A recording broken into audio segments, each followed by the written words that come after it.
thank you for joining me today. Did you know that Mother's Day is just around the corner? It is on May 9th. We wish all the mothers a wonderful, happy Mother's Day. The month of May also marks Asian and South Asian Heritage Month in Canada, an important time to celebrate and reflect on the achievements and contributions of Asians and South Asian Canadians have made into our society that enriches our culture, diversity, and everyday life. In today's video, we are going to be singing few songs about Mother's Day, so I hope that you can join me. The first one is in the tune of Are You Sleeping, Brother John? And it goes like this. You can clap along with me.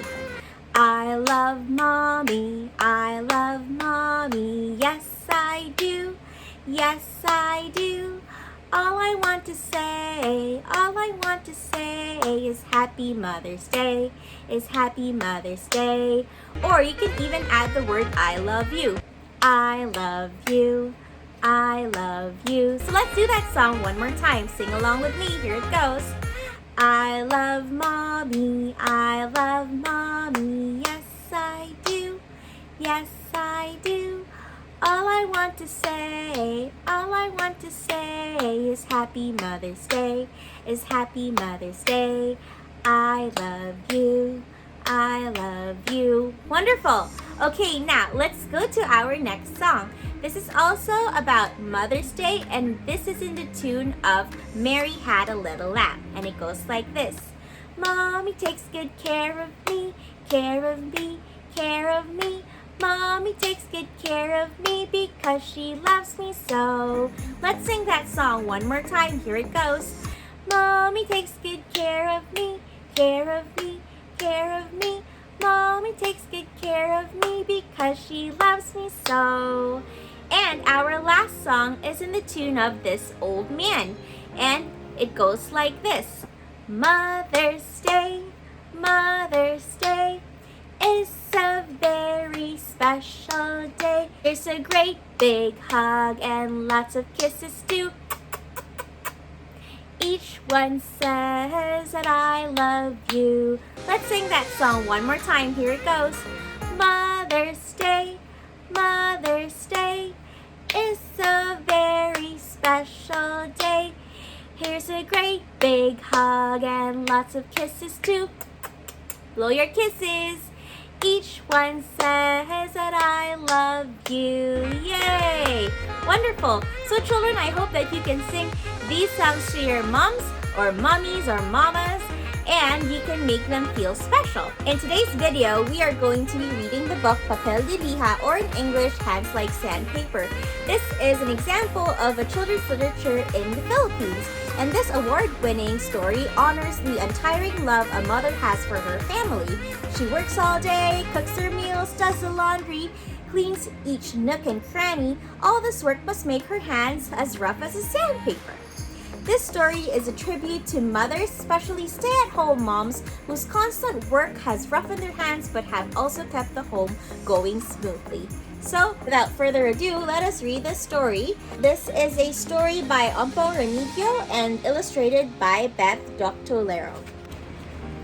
My mother is so neat. If there's something icky and sticky, she rubs here and there. If the shirt is dirty, she scrubs here and there. If the pan is greasy, she cleans here and there. She'll go to the living room and tidy up. If the morning paper's crumply, she folds here and there. If the screw's screwed loosely, she twists here and there. If the pillow is lumpy, she fluffs here and there. She'll go inside the kitchen and tinker. If the food is icy, she boils here and there. If the fish is jumpy, she stews here and there. If the stove is wobbly, she wedges here and there.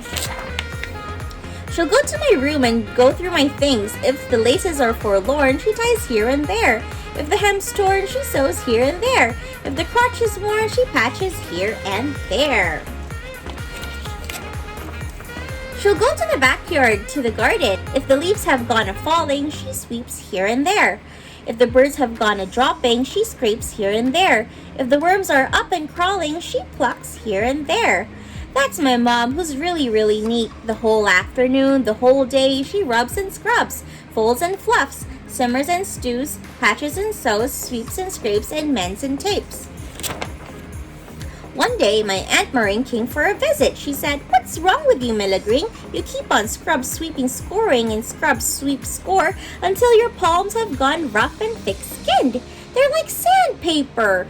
Please take a break and smoothen your skin, or Turing might not hold your hands anymore." My father will not hold my mother's hands anymore. Why? What is sandpaper? I looked for sandpaper all over the house, but I only found Japanese paper, so I went to the store and bought some sandpaper. It was coarse. It scratched and stung my skin. Wood was scraped in a scratch, and the cloth was torn in a rub. I couldn't imagine that my mother's hands could be this rough. There was a time when I was feverish. I had to stay in bed. My mother stayed close to me when I was hot and shivery. She bathed me here and there. When I felt weak and shaky, she cured me here and there. When my bones were all achy, she massaged me here and there. But how come my mother's touch never did hurt, and my skin wasn't scratched? Her touch made me feel so much better. Aunt Maureen was wrong. My mother's palms were not like sandpaper at all. When I was well enough, I saw my mother working in the house again. If the curtains needed some mending, she stitches here and there. If a mouse would go a-hiding, she peeps here and there. If the rice still needs some husking, she tosses here and there. If the toys were all thrown all over, she plops them here and there. If a bruise on my head's a bother, she comforts me here and there. If a kitten strays from somewhere, she keeps it here and there. Look at that cute kitty cat. There was a time I saw my mother and father. They were holding hands. Take a look at that photo. It was a sight to behold.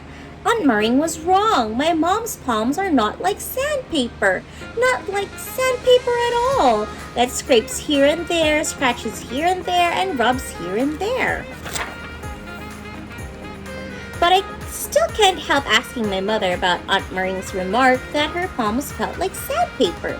"Dear child, my palms are thick and coarse because I'm always working," my mother said. I thought about it. My mother's coarse palms made the pillows I slept on so soft.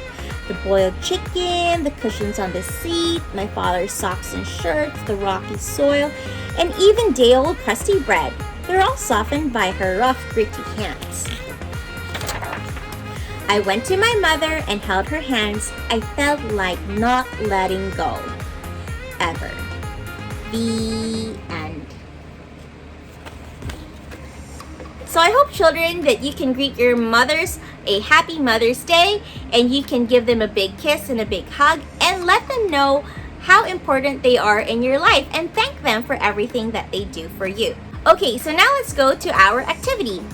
So for our activity, we are going to be making a collage that has a heart shape, just like this, a heart. So for this activity, it's very simple. All you need to do is to gather some pieces of colored paper or some paintings that you don't use anymore, and you need to cut it up into small pieces. And don't forget that you would need to use a glue. It could be a glue stick or liquid glue, that's okay to use. And you can take a look at a picture of a heart that could be your guide in making your collage. Afterwards, you can definitely use some crayons, or you can even use some markers or some colored pencils. Examples of pictures that you can use are drawing some butterflies, leaves, and flowers, or you can even draw a jar of hearts. And don't forget to say that I love you. If you have any stickers at home, you can definitely add stickers to your hearts. So children, don't forget to greet your mothers a wonderful, happy Mother's Day. And don't forget to give them that heart collage and say thank you for everything that they do. Thank you so much for watching today's video, and we'll see you again next time. Bye!